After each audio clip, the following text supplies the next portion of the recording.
Hi everyone. 10th standard exam start ஆயிடுச்சு.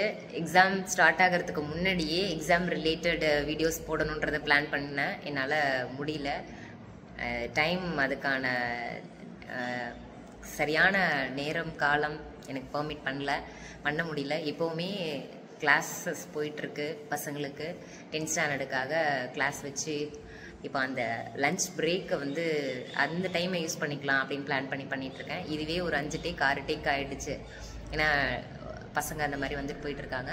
But exam point of வியூவில் இது கொடுத்தே ஆகணும் அப்படிங்கிற மாதிரியான ஒரு கட்டாயத்துக்கு யோசிக்க வச்சுட்டாங்க பசங்க. என்னென்னா இப்போ லாஸ்ட்டு தமிழ் எக்ஸாமுக்கு வந்து இன்விஜிலேஷன் போயிட்டு வந்தேன்.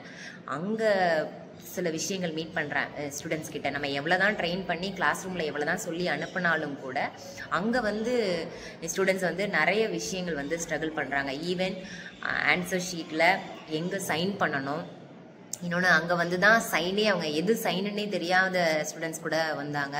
எப்படி சைன் பண்ணணும்னு கூட தெரியாமல் நேம் எழுதணுமா மிஸ் அப்படின்னு கேட்குறாங்க. ஸோ சிக்னேச்சர் கூட ப்ராக்டிஸ் பண்ணிக்காமல் வந்திருக்காங்க.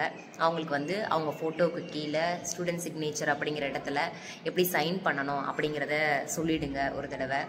இன்னும் ரொம்ப முக்கியமான விஷயம் என்னென்னா அடிஷ்னல் ஷீட்ஸை எப்படி அரேஞ்ச் பண்ணி அதை வந்து த்ரெட்டு கொண்டு எப்படி டைப் பண்ணணும்னு கூட அவங்களுக்கு தெரில. என்னென்னா அடிஷ்னல் ஷீட்ஸை வந்து மெயின் புக்லெட்டுக்கு உள்ளே வச்சு அப்படி கட்டி கூட கொடுக்குறாங்க. அடிஷ்னல் ஷீட் அப்படிங்கிறது அடிஷ்னலாக எப்படி ஆட் பண்ணணும் அப்படின்றத சொல்லி கொடுக்கணும்.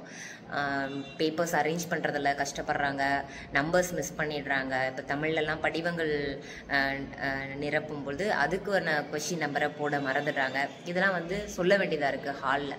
ஸோ நம்ம என்ன தான் கிளாஸ் ரூமில் ரெடி பண்ணி அனுப்புனாலுமே அந்த எக்ஸாம் ஹாலில் அவங்களுக்கு ஒரு டென்ஷன் இருக்குது. ஸோ ஸ்டூடெண்ட்ஸ்க்கு நான் என்ன சொல்கிறேன் அப்படின்னா, காம் அண்ட் கம்போஸ்டாக இருங்க.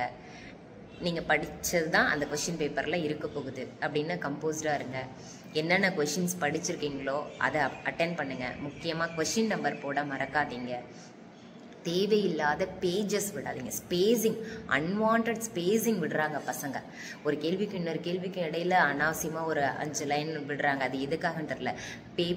பேஜஸ்க்கு மார்க்ஸ் கிடையவே கிடையாது. நம்ம என்ன ஆன்சர் கொடுக்குறோமோ அதுக்கு தான் மார்க்ஸ்.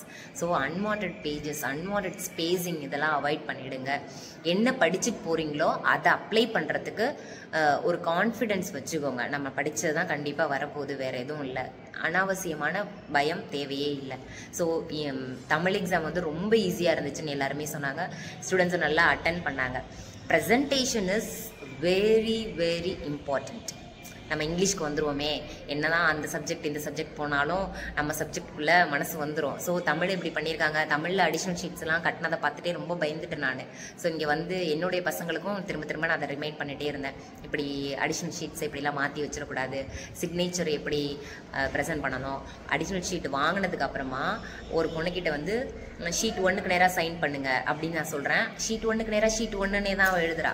அந்த இடத்துல சைன் பண்ணுன்னு சொல்கிறது கூட அவங்களுக்கு தெரில. ஒருவேளை அந்த எக்ஸாம் ஹாலினுடைய அந்த ஒரு நர்வஸ்னஸ் கூட காரணமாக இருக்கலாம். அடுத்தடுத்த எக்ஸாம் அவங்க நல்லா பண்ணலாம். இருந்தாலும் நம்ம ஸ்டூடெண்ட்ஸை ரெடி பண்ணி அனுப்பும் பொழுது signature, additional sheets, question number போடுறது, நெக்ஸ்ட் அடுத்தடுத்த ஆன்சர்ஸை எப்படி ப்ரெசென்ட் பண்ணுறது, இதெல்லாம் வந்து பசங்களை நம்ம ரெடி பண்ணி கண்டிப்பாக அனுப்பணும்.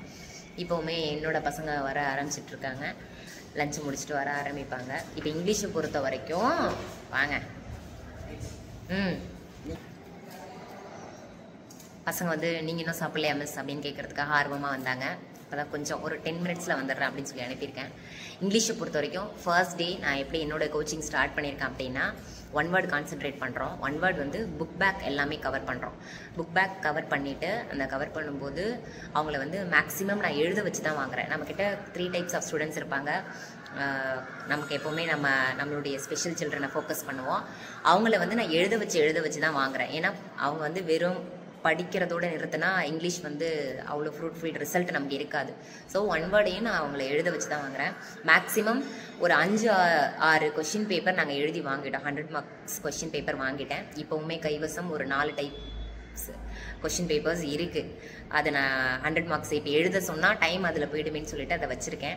ஈவினிங் வீட்டுக்கு போகும்போது அதை வீட்டில் ட்ரை பண்ணி பார்த்துட்டு வர சொல்லலாம். ஏன்னா வீட்டில் வந்து நம்ம பக்கத்தில் இருக்க மாட்டோம். ஸோ அப்போ வந்து கான்சன்ட்ரேஷன் அவங்களுக்கு மிஸ் ஆகும். ஒரு கொஷின் பேப்பரை கொடுத்து அனுப்பிட்டோன்னா கொஷின் பேப்பருக்காக தன்னை ரெடி பண்ணிப்பாங்க. ஸோ அதனால் அந்த மாதிரி கொடுக்கலான்னு சொல்லிட்டு அதெல்லாம் காப்பீஸ் ரெடியாக இருக்குது. மார்னிங் செஷன் ஃபுல்லாக ஒன் வேர்ட் பார்த்துட்டோம்.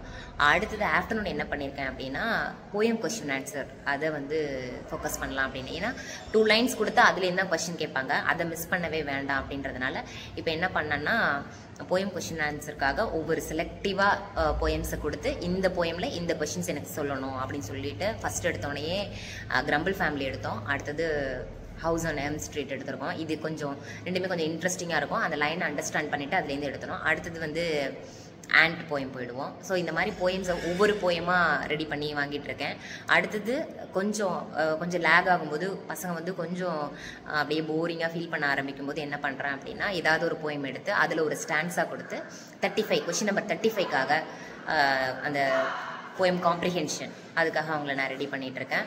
அதுலேருந்து rhyming words, alliteration, figures of speech இதெல்லாம் வந்து ரெடி பண்ணிகிட்ருக்கோம். மோஸ்ட்லி வந்து கன்ஃபியூஸ் ஆகிடுறாங்க.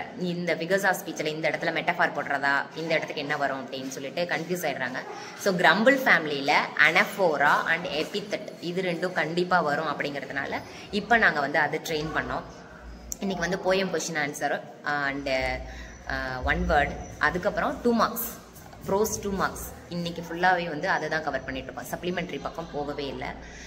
டுமாரோ சண்டே வந்து எல்லாம் கேட்டுட்ருக்காங்க, சண்டே எங்களுக்கு கிளாஸ் வேண்டாம் அப்படின்னு கேட்டுட்ருக்காங்க. பட் அதுலேயும் ஒரு 3 முக்கிய புள்ளிகளை பிடிச்சி வச்சுருக்கோம். அந்த 3 முக்கிய புள்ளிகளை விடுறதா இல்லை. அதனால் மீதி எல்லாருக்குமே வந்து கொஷின் பேப்பர்ஸ் கையில் வச்சுருக்கிறதுனால ஒரு 3 கொஷின் பேப்பர்ஸ் கொடுத்து வீட்டுக்கு அனுப்பி அவங்கள அந்த கொஷின் பேப்பர்ஸ் ரெடி பண்ணி வர சொல்கிற மாதிரி அந்த பிளான். நெக்ஸ்ட்டு மண்டே இருக்குது. மண்டே வந்து என்ன பிளான் அப்படின்னா ஃபுல்லாக கொஷின் பேப்பர் எடுத்துகிட்டு அந்த 5 மார்க்ஸ்க்கு ரெடி பண்ணுறது. மண்டே வந்து என்னோடய பிளான் என்னவா இருக்குது அப்படின்னா கொஷின் நம்பர் 35, 36 போயம்காக 35, 36 பேராகிராஃப்ஸ் அப்படின்னு சொல்லிட்டு டைம் அதில் சுத்தமாக போயிடும். அதனால் பேராகிராஃப்ஸ்ன்னு அதில் இது பண்ணாமல் 35 and 36 அதை ரெடி பண்ணிவிட்டு நெக்ஸ்ட்டு வந்து 38 ரெடி பண்ணுற மாதிரி இந்த பிளான். மண்டே வந்து மார்னிங் செஷனில் வந்து ஒரு ஹாஃப் செஷன் வந்து 35, 36, 38 அதை முடிச்சுட்டு அதுக்கப்புறம் வந்து செக்ஷன் 4th செக்ஷன் ஃபுல்லாக 5 மார்க்ஸ் இருக்குல்ல அதை வந்து முடிக்கலாம் அப்படின்ற மாதிரி பிளான். அட்வர்டைஸ்மெண்ட்டில் ஆரம்பித்து advertisement, notice writing, next picture narration, next வந்து note making and summary writing. நான் வந்து எரர் ஸ்பாட்டை வந்து என்னுடைய கிஃப்டட் சில்ட்ரனுக்கு எரர் ஸ்பாட் வந்து நான் அவங்களுக்கு பழக்கவே இல்லை. ஏன்னா எப்படியா இருந்தாலும் எரர் ஸ்பாட் எங்கேயாச்சும் நம்மளை ஏமாற்றிடும். ஸோ அதனால் எரர் ஸ்பாட் வைக்கல. பட் எரர் ஸ்பாட் வந்து ஈஸியாக வர்றதுக்கான சான்சஸும் இருக்குது. செலக்டிவான ஸ்டூடெண்ட்ஸ்க்கு மட்டும்தான் எரர் ஸ்பாட் வந்து நான் அவங்களுக்கு வந்து ப்ராக்டிஸ் பண்ணியிருக்கேன். நோட்டீஸ் ரைட்டிங் எப்படி பிளான் பண்ணியிருக்கேன்னா நோட்டீஸ் ரைட்டிங்கையே பாஸ்ட் ஃபார்மில் யூஸ் பண்ணால் அது ரிப்போர்ட் ரைட்டிங்காக மாறிடும். அந்த மாதிரி ஒரு டெம்ப்ளேட் நாங்கள் வச்சுருக்கோம். நோட்டீஸ் ரைட்டிங் தான் கொடுத்துருக்கேன். அந்த நோட்டீஸ் ரைட்டிங்கில் இருக்கக்கூடிய இம்பார்ட்டன்ட் வேர்ப்ஸ் எல்லாத்தையுமே பாஸ்ட் ஃபார்மாக யூஸ் பண்ணி அதையே ரிப்போர்ட் ரைட்டிங்காகவும் மாற்றிருப்பேன். பசங்க அதுக்கு தான் ப்ரிப்பேர் ஆகிருக்காங்க. நெக்ஸ்ட்டு கொஸ்டின் நம்பர் 45க்கு மெமரி போயம். இதை வந்து மண்டே ஃபுல்லாக மெமரி போயமை எழுதி வாங்குறது, 4 மெமரி போயம்ஸும் எழுதி வாங்குற அந்த பிளானில் இருக்குது. மண்டே வந்து அகைன் ஆஃப்டர்நூன் செஷனில் வந்து சப்ளிமெண்ட்ரி பேராகிராஃப்ஸ் நான் எப்படி பிளான் பண்ணுவேன் அப்படின்னா எப்போவுமே ஃபஸ்ட்டு 4 யூனிட்ஸ் கம்பல்சரி. ஃபஸ்ட்டு 4 யூனிட்ஸில் இருக்கிற ஃபஸ்ட்டு 4 சப்ளிமெண்ட்ரி படிச்சிருவோம். Next last two supplementary.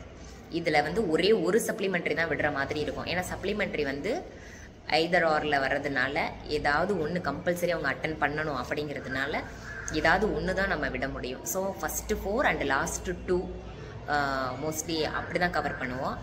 இது இல்லாமல் நம்மளுடைய ஸ்பெஷல் சில்ட்ரன் இருப்பாங்கள்ல, அவங்க வந்து ஃபஸ்ட்டு 3க்கே நமக்கு ரொம்ப கஷ்டமாக அவங்கள இழுத்துட்டு வர மாதிரி இருக்கும். அவங்களுக்காக என்ன பண்ணுவேன்னா ஃபஸ்ட்டு 3 அண்டு லாஸ்ட் 2 என்னோடய சப்ளிமெண்ட்ரி ப்ரிப்பரேஷனில் கம்பல்சரி பீட்டர் சப்ளிமெண்ட்ரி இருக்கும். பீட்டரை மிஸ் பண்ணவே மாட்டேன். செகண்டை வேணாலும் விடலாம். ஃபஸ்ட் 1 டெம்பஸ்ட் கம்பல்சரி இருக்கும், சிக்ஸாக் கம்பல்சரி இருக்கும், முலன் கம்பல்சரி. ஸோ இந்த ஸ்டோரிஸ் முடிச்சதுக்கு அப்புறமா கம்பல்சரி பீட்டர் படிச்சிருவாங்க. இது எப்படின்னா அந்த பேராகிராஃப் வருது வரல, இந்த சப்ளிமெண்ட்ரின்றது for their understanding they need these paragraphs. கண்டிப்பாக அவங்க அண்டர்ஸ்டாண்ட் பண்ணிக்கிறதுக்கு ஒரு ஸ்டோரியாக அவங்க மனசில் பதிய வைக்கிறதுக்கு இந்த பேராகிராஃப்ஸ்லாம் தேவைப்படும். அப்படிங்கிறதுனால ஸ்கிப் பண்ணாமல் அதை நாங்கள் ப்ராக்டிஸ் பண்ணுவோம். இது வந்துடும் அப்படிங்கிற நம்பிக்கையில். நெக்ஸ்ட் வந்து கொஷின் நம்பர் 47 அதை வந்து ப்ராக்டிஸ் பண்ணிவிடுவேன்.